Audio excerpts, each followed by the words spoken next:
Hey guys, welcome back to Let's Play Chrono Trigger! Last time we explored the fair and found a new friend in Marley. This time, I'm just gonna stand here for a quick second. And there. And there. Can't remember which point it was exactly. Just to let you know. If you didn't see, this is Lucca's house. So let's go and explore her place while she's out. There's a nice kitchen, can't do anything there. This is Lucca's room. It's covered in books. And here's the balcony. Cool. That doesn't really help me all that much. I can't close her curtains or rest in her bed, though. Up here, you will find another balcony. Keep in mind that these are here. There's a spot much later in the game that's part of a side quest where these, if you oops and you go into them, you can kind of screw yourself out of something. It's not super important, but here's Laura. Lucca's off at Lean Square with her father, Tabin. I've heard it also pronounced Taban. I'm gonna go with Tabin because that's what I called him when I was a kid, and, well, this is my Let's Play. Unveiling her new invention. Aren't you gonna do anything, or do you just kind of sit there? She doesn't move. Interesting. But she has blue hair. That's a plus. Guess we can't do anything here for now. But yeah, this is our world map. There's no encounters on the world map, but there are memories of green.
This might be my favorite song in the entire game. Memories of Green, I don't know what it is about this song, but just listening to it gives me goosebumps the vast majority of the time. I love this song, and we don't get to listen to it often enough, so I wanted to highlight it there. But here is Zenon Bridge. You can walk over it on the world map, or you can go in and talk to some of the NPCs around there.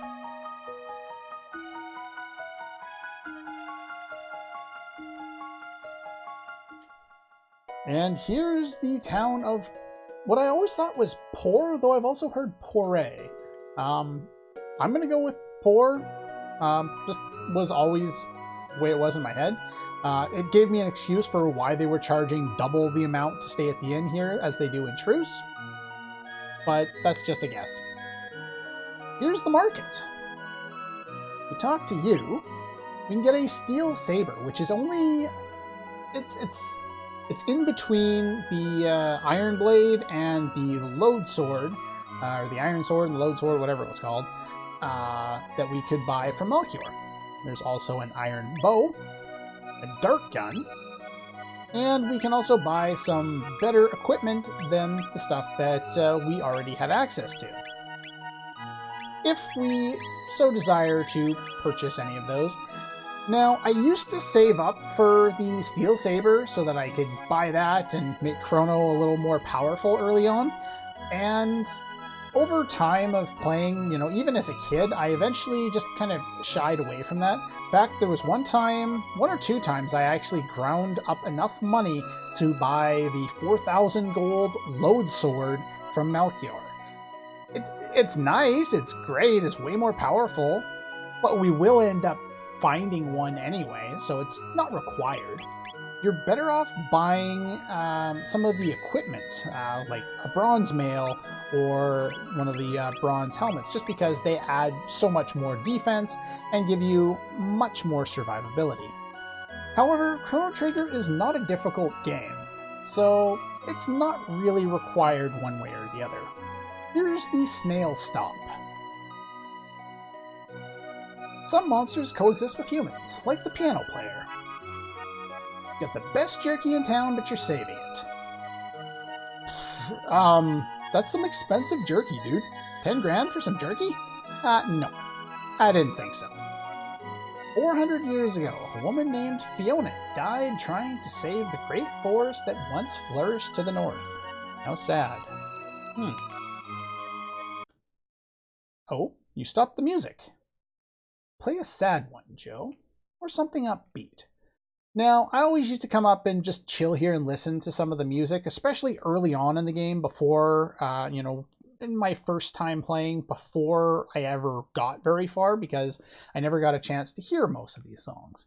My preference was always for the sad song. It's not to say that the upbeat song is bad or anything. Everyone's over the festival, what fools. But I've always been more on the preference line for the sadder, more melancholic songs.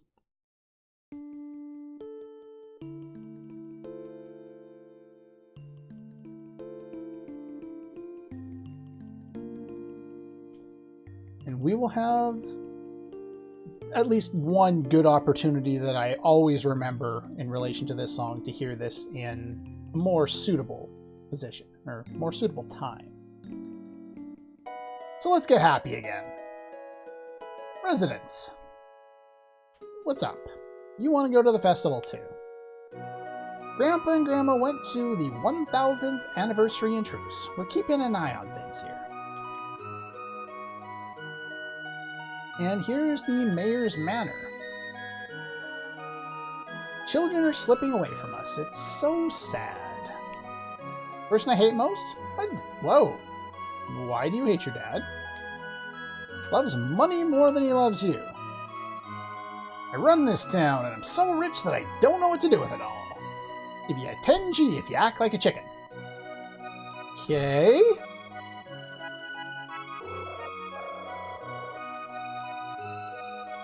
There you go, 10G.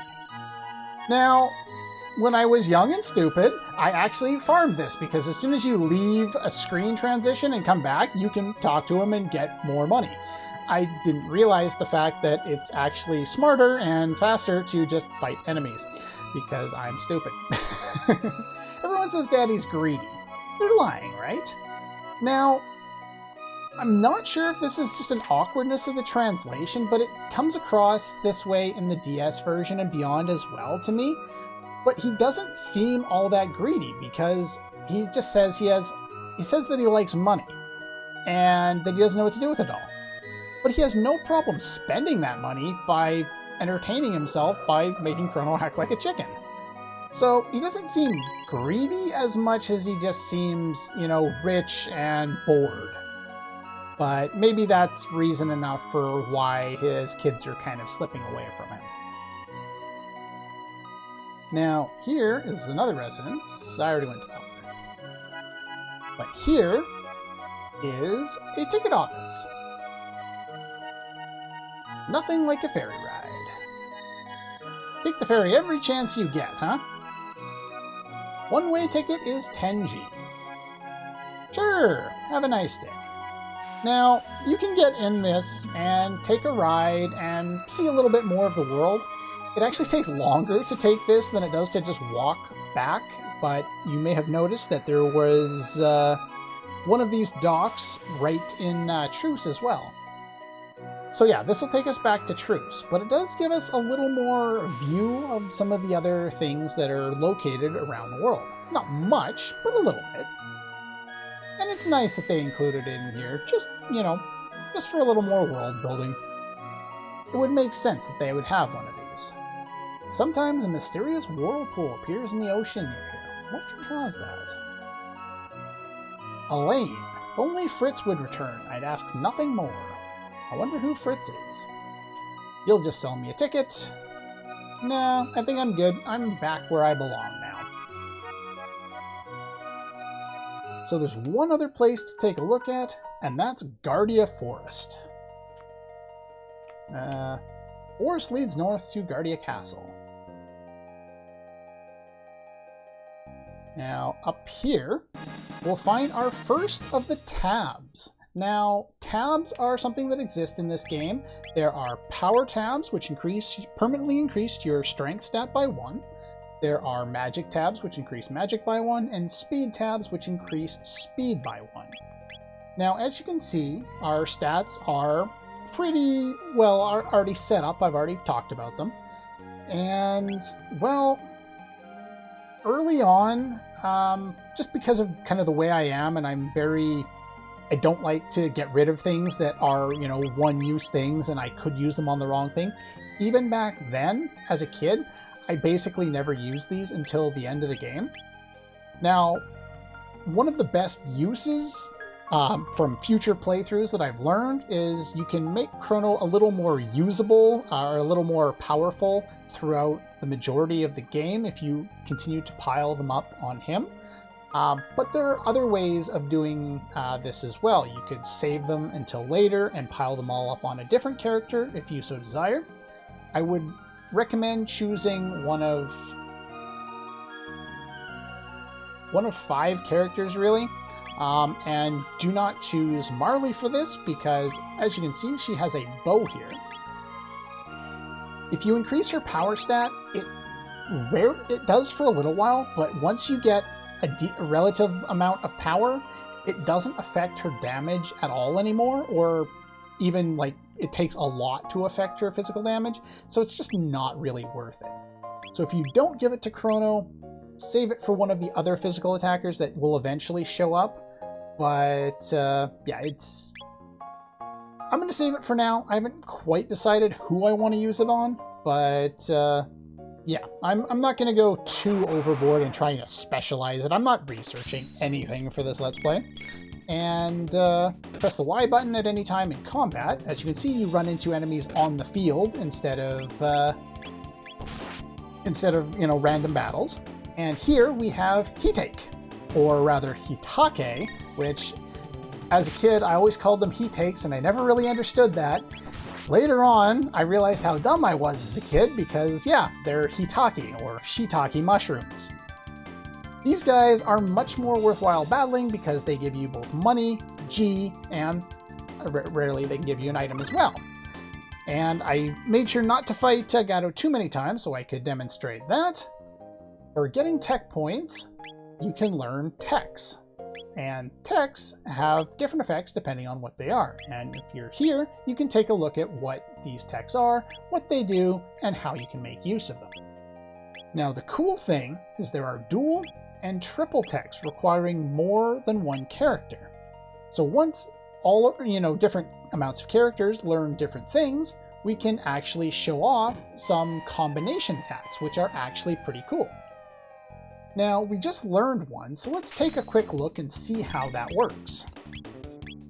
Cyclone, as you can see, it's an area of effect attack, and even though it looks really close, like he might be hitting the other one, the paneling is kind of weird in this game. Put it that way. But yeah, so we can use something like a Cyclone to take out more than one enemy at a time. And from this battle, we learned Aura. If 2 characters both learn techs that are required for a dual tech, they will be able to combine and learn the dual tech together. Now, they only need to be both in the party and have the required techs learnt and compete in one battle. So later on in the game, this will actually come into effect. This is it's kind of a tricky spot to get. You can easily bypass this battle if you want. Here we have Avian Chaos and the bugs. I'm going to take out the beetles first, because the beetles aren't really anything. They're just like the Hitake, they're bland, boring enemies. Dingling Chaos inflicts the confusion status. As you can see, it drops his damage substantially. But other than that, there's not really much else that these guys can do. He can also attack our own characters, but he still does a lot less damage than he would normally. And we got levels up.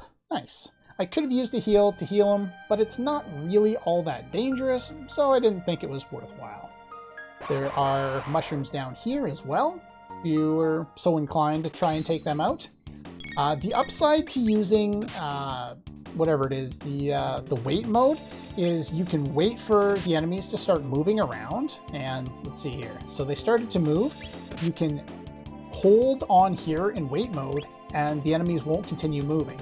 If for whatever reason they're not like if you have active on, then they won't stay in place and they'll keep moving around. So it's really easy to get the area of effect attacks that you want this way.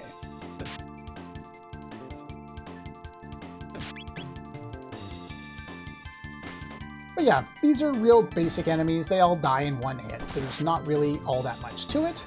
But we did learn a dual tech, and I would like to show that off. I'm going to show that off in the next battle here. The game is also quite nice with items. They give you a lot of your basic healing and recovery items, just in the combats that you're going to be in anyway. So you don't really need to worry too much about buying a lot of them. Anyway. So if we go down, we can select Overworld. And if you notice on the right-hand side, it'll show how much MP each character is going to use, and see what it targets. This combines Cyclone with the Aura Spell, which the Aura Spell will recover some HP to one target, and this allows you to get group healing in, which is very nice that they give you something like this right at the start of the game. It does use up both characters' turns, but that's not a huge deal because we get to heal everybody up in one turn. Approaching Guardia Castle. No trespassing. Okay. Who's there? Let's check out the fair. Oh. Well, I guess we don't want to go there. Can't go there. Over here, an open field lies ahead. Why would you have a sign that says that? There's another box over here. And that one's sealed too. It's a cool little jingle. I've got that as one of my notifications on my phone right now. And yeah, if you feel the need to, there's a very easy way to bypass all the enemies around here. You don't have to fight them at all. I just figured I'd show you the fast way if you are so inclined to do that.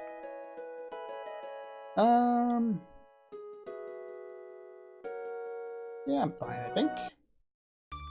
Now, in order to trigger events, well, we still were supposed to go and talk to Lucca, right?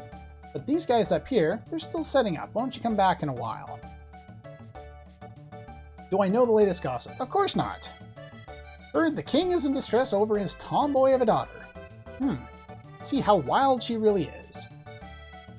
Okay, so now I do know the gossip. Then script. Well, you suck! In order to trigger the advancement, you need to talk to a shop. Either him or him, it doesn't matter which. You just go into the shop, and they'll tell you Lucca's device is all set up, and you can go north. This tripped me up on, you know, my second or third attempt through the game. Just kind of, you know, it is what it is.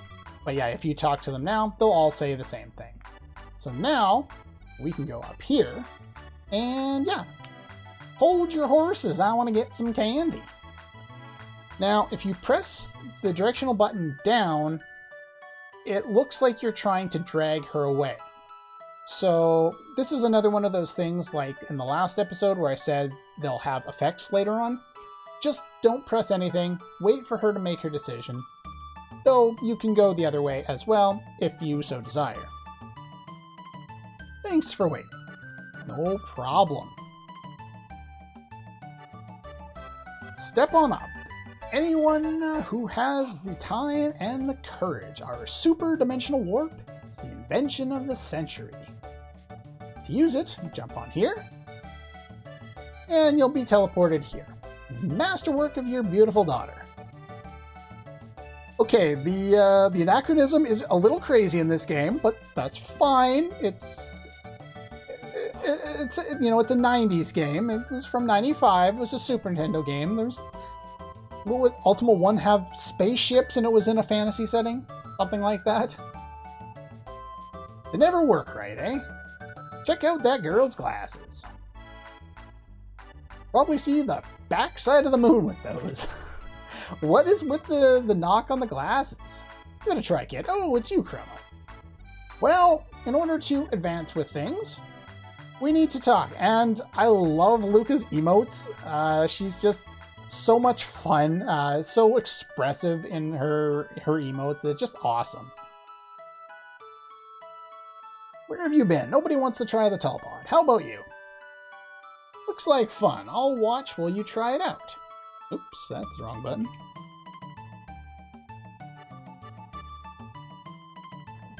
Just hop on the left pod, huh? Okay. Now, you don't actually have to test this out in order to advance. You just need to talk to Marley. But let's demonstrate how this is supposed to work here. Begin energy transfer. Oh, well, I disintegrated. Hey, I'm back. Huh, cool. It worked. Want to try it again? You can't believe it worked. Thrilling display of science at its best. And you're still stuck on that. I guess even her inventions have to work sometimes. Yes, indeed they do. What a kick. I want to try it too. How did you pick up a cutie like her? I literally walked into her. Great writing mechanic, but hey, it works. I'll be right there. This was always like just a kind of a weirdly phrased line, even as a kid. I just always found this line very weird, and yes, I know what she's trying to say, but I don't know, it's just awkward, and I guess that's what people are, you know, complaining about when they prefer the DS script for this game. It's more accurate, and there's less confusing things like this. But the thing is, there are some lines like this that are ambiguous and you aren't exactly sure what they mean, and they're just great for leading into theorizing about the game, and it keeps you thinking about it even after you've played it. This isn't one of those, but they definitely exist, and that's one of the things I really like about it. Behold, ladies and gentlemen, as the vision of loveliness steps aboard the machine. Don't go away, I'll be right back. Still time to change your mind. No way, throw the switch.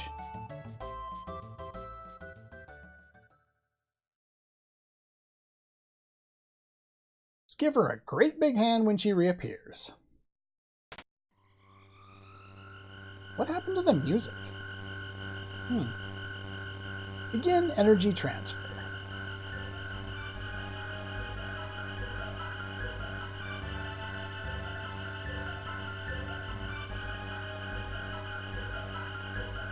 Something wrong? That music sounds really odd.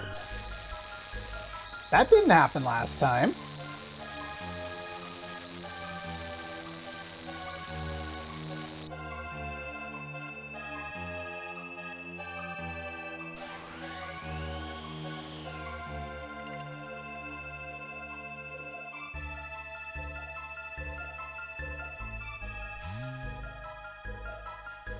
Well,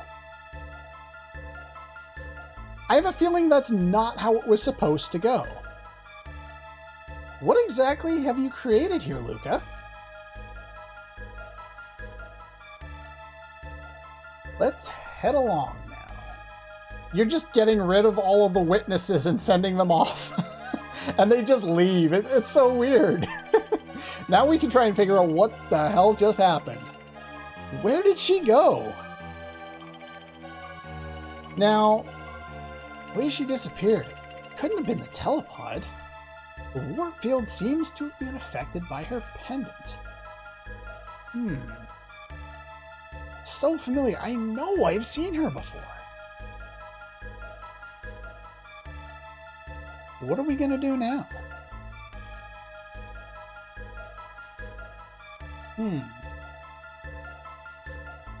Well, you brought her here. You get her back. They lock you in. There's only one option. Grab the pendant, be the hero, save the girl. What a fine lad.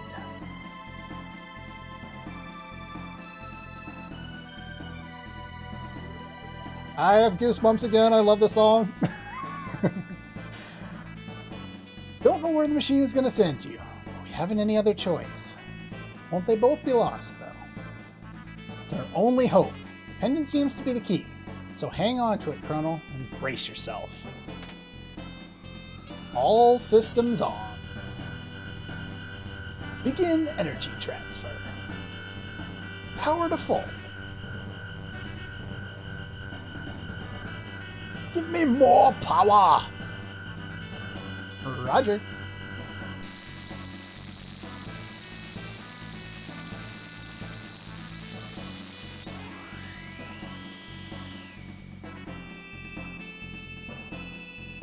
I'll follow you after I know what went wrong. I'm not exactly sure how you'll manage that, but okay. Anyway, that's all for this one. And I'll see you guys next time.